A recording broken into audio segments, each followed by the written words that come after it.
नमस्कार, मैं हेम झा। दोस्तों आज मैं जो कॉम्पिटिटिव एग्ज़ाम जो तैयारी करते हैं उन कैंडिडेट के लिए हैं, ख़ास तौर पर जो ऑब्जेक्टिव टेस्ट की तैयारी करते हैं। ऑब्जेक्टिव टेस्ट से मतलब मेरा मतलब कि जो बैंकिंग होते हैं या एसएससी होते हैं या रेलवे होते हैं, बैंक पीओ होते हैं और भी बहुत सारे जो होते हैं। एक्चुअली इसमें होता क्या है कि इसका जो पैटर्न होता है, जो क्वेश्चन का जो लेवल होता है वो ऑलमोस्ट एक ही जैसा होता है, पैटर्न एक ही होता है।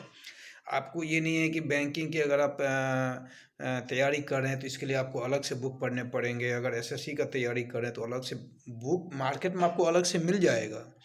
बस बट ये है क्या कि उसका जो पैटर्न है, जो क्वेश्चन का जो स्टैंडर्ड होता है वो ऑलमोस्ट एक ही जैसा होता है। यानी कि अगर आप एसएससी का बुक पढ़ रहे हैं तो आप बैंकिंग का भी एग्ज़ाम अटेंड कर सकते हैं, और अगर आप बैंकिंग का बुक पढ़ रहे हैं तो एसएससी का भी एग्ज़ाम अटेंड कर सकते हैं। उसमें बहुत ज़्यादा चेंजिंग नहीं रहता है, बहुत ज़्यादा डिफरेंस नहीं रहता है। ऐसा भी डिफरेंट नहीं है कि आपको स्पेसिफिक बैंकिंग के लिए बैंकिंग ही पढ़ना है। थोड़ा सा कुछ कुछ क्वेश्चन का जो ऑफ कोर्स चूंकि ये ऑब्जेक्टिव इसका कोई सिलेबस तो होता नहीं है, इसका कोई सिलेबस तो नहीं होगा ना, ये तो प्रैक्टिस का चीज़ है। बहुत सारे पैटर्न आपको मिलेंगे, वो प्रैक्टिस करके उस बेस पे आपको एग्जाम देना है। अब जो आप पढ़े हैं ऐसा भी नहीं है कि वही क्वेश्चन उसमें आएगा, वो केवल वो बेस रहेगा, वो आपका पैटर्न रहेगा। आपको ये पता रहेगा कि इसी पैटर्न के ऐसा ही सवाल हमसे कुछ वहाँ पूछा जाएगा। तो इसमें केवल टाइमिंग इम्पोर्टेंट होता है, क्योंकि 50 क्वेश्चन का एक सेट होता है और हमें 30 मिनट शायद दिया जाता है उसमें। एक सेट 30 मिनट का होता है, यानी आधी घंटे का। अब आधी घंटे में 50 क्वेश्चन बनाने हैं, तो यानी 1 मिनट में ऑलमोस्ट 1.5 क्वेश्चन का 1.5 क्वेश्चन का कुछ ऐसा जो भी हिसाब बैठता है। तो ये बड़ा इंपॉर्टेंट होता है।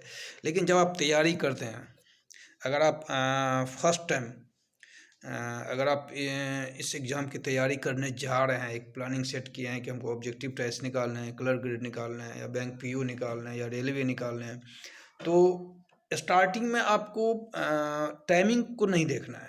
केवल आपको पैटर्न बनाते जाएं आप, और उसका एक्यूरेसी देखो, क्या उसमें एक्यूरेसी सही आ रहा है कि नहीं। अगर आप 50 क्वेश्चन का सेट बना रहे हैं तो उसमें आपकी एक्यूरेसी कितनी है, चाहे वो क्वेश्चन मैथ का हो, चाहे वो क्लरिकल एप्टीट्यूड का हो, चाहे वो रीजनिंग का हो, चाहे इंग्लिश का हो।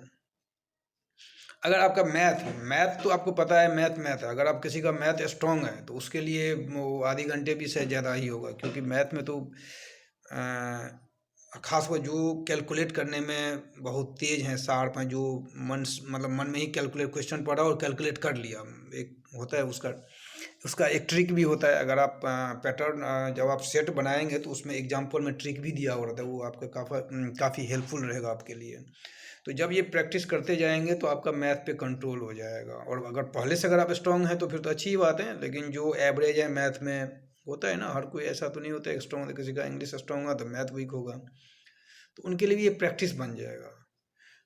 इंग्लिश के लिए आपको ग्रामर बहुत इंपॉर्टेंट है। इसमें ग्रामर आपका काफ़ी स्ट्रांग होना चाहिए, क्योंकि इंग्लिश में इसमें जो क्वेश्चंस होते हैं वो mainly paragraph, comprehension, preposition, tense, verb, adverb, voice, gender, remove to, common error, ये सब इसमें ज़्यादा होते हैं।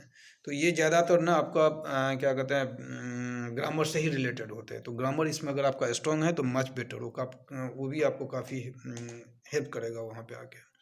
अगर आपने स्कूली लाइफ में, स्कूली टाइम में अगर आपने ग्रामर सही से पढ़ा है तो यहाँ पे आके वो आपको काम देगा। सिनोनिम्स सब होते हैं जो एक ही वर्ड के जैसा जो और वर्ड होते हैं जो सेम मीनिंग होता है, वो सब का एंटोनाइम्स सब होते हैं। ये सब आपको काफ़ी हेल्प करना। अगर आपका एप्टीट्यूड एप्टीट्यूड और रीजनिंग, ये तो प्योर प्रैक्टिस का है, क्योंकि ये इस जो जिसका भी स्टडी होता है क्लास 1 से लेके आगे तक, उनका भी रीजनिंग और एप्टीट्यूड का ना तो कोई सब्जेक्ट होता है ना कोई पढ़ाई होता है। ये उनके लिए टोटली नया हो जाता है, क्योंकि मैथ और इंग्लिश आप किसी न किसी वे में तो पढ़े ही होते हैं। लेकिन ये जो दो चीज़ होते हैं ये कभी आप पढ़े नहीं होते, फर्स्ट टाइम आप फेस करने जा रहे होते हैं। यहाँ आपका ये देखना होता है कि दिमाग का ये कितना तेज आपका चलता है, मतलब वो एप्टीट्यूड होता है आपको।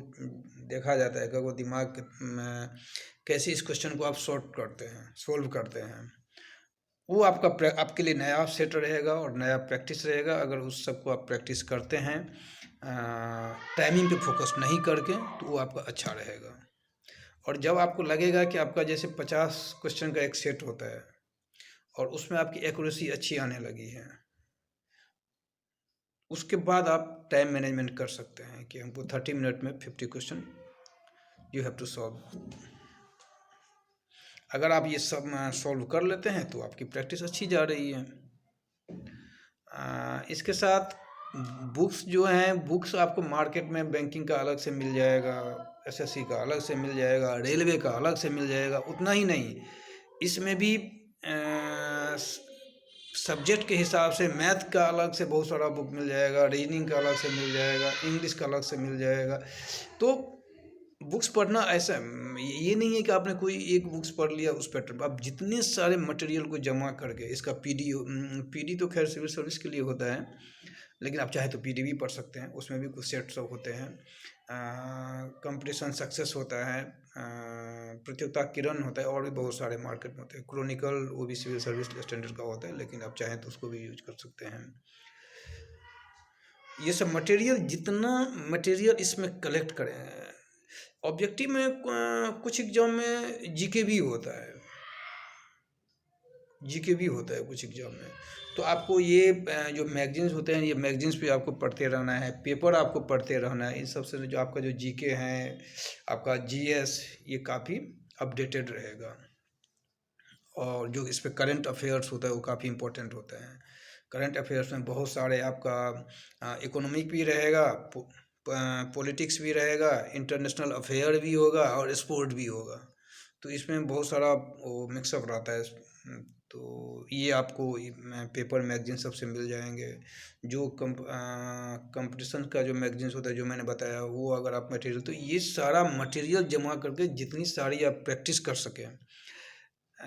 बट इसमें केवल प्रैक्टिस ही है, इसमें वो सिविल सर्विस की तरह नहीं एकदम डू एंड डाई आपको सब कुछ छोड़ के बस सो नहीं है इसमें। इसमें अगर आप हर दिन 1 घंटे 2 घंटे का अगर आप इसको रखते हैं, अपना टाइम मैनेज कर पाते हैं, तो आप चाहें तो जॉब के साथ भी इसको कर सकते हैं। यानी कि हर दिन अगर आप 2 सेट 3 सेट, अगर 50 क्वेश्चन का 2 सेट 3 सेट अगर आप बनाते हैं टाइम को साइड रख के, अगर आपका एक्यूरेसी अच्छी आने लगी तो आप फिर टाइम के अकॉर्डिंग बना सकते हैं कि 30 मिनट में आप 50 क्वेश्चन आप सोल्व कर रहे हैं। अगर सोल्व करने के बाद आपकी एक्यूरेसी क्या है, तो ये सब जो एक केवल और केवल प्रैक्टिस का है और टाइम मैनेजमेंट का है। इसमें बहुत ज़्यादा, और इसके लिए अलग से कोचिंग क्लासेज लेना, ये लेना मुझे तो खास इसमें नहीं दिखता है। अब कोचिंग लेने के लिए आप लेना चाहे ले लें, अलग बात है, बट मैं तो सजेस्ट करूँगा कि इसमें कोचिंग की कोई खास ज़रूरत नहीं है। अगर आपका मैथ ठीक है, अच्छा है, और चूँकि मैथ और इंग्लिश ना लोग स्कूली लाइफ में पढ़े होते हैं, तो वो केवल उसमें आपको कुछ ज़्यादा क्या चाहिए। मैथ में जैसे मैंने ग्रामर, ओ सॉरी, इंग्लिश में केवल आपको ग्रामर चाहिए। मैथ का जो ऑब्जेक्टिव होता है, जो सब्ट्रैक्शन, मल्टीप्लिकेशन, परसेंटेज, एडिशन, यही सब का वो एक या तो ऑब्जेक्टिव में ही रहेगा, या नहीं तो थोड़ा वर्ड में उसको दे देते हैं। तो मुझे नहीं लगता है कि इस सब के लिए कुछ बस केवल प्रैक्टिस, आप अपने से प्रैक्टिस करते जाएंगे तो 101% आपको कोई ज़्यादा दिक्कत नहीं होगा और सक्सेस करेंगे। लेकिन पेशेंस फुली, और प्रैक्टिस ये नहीं कि एक दिन किया फिर 4 दिन गैप करके फिर 5 दिन, नहीं। प्रैक्टिस मीन्स प्रैक्टिस, यानी हर दिन आपको, अगर आप 2 सेट 3 सेट आप बनाते हैं, फिर मैगजीन और पेपर पढ़ के अपने आप को अपडेटेड रखते हैं करंट अफेयर के लिए, तो आपको ऑब्जेक्टिव टेस्ट में बहुत दिक्कत नहीं, आप मतलब तैयार रहेंगे। आपकी प्रिपरेशन, यानी प्रिपरेशन आपकी सही है, आप एग्ज़ाम अटेंड कर सकते हैं। अब होना ना होना वो तो एक अलग विषय हो जाता है, लेकिन आपका कॉन्फिडेंट रहेगा कि नहीं, मैंने तैयारी अच्छी की है और मैं आई कैन डू दैट, मैं कर सकता हूँ। इसलिए पेशेंसफुली इसको आप करेंगे तो आप सफल होंगे ही होंगे। धन्यवाद।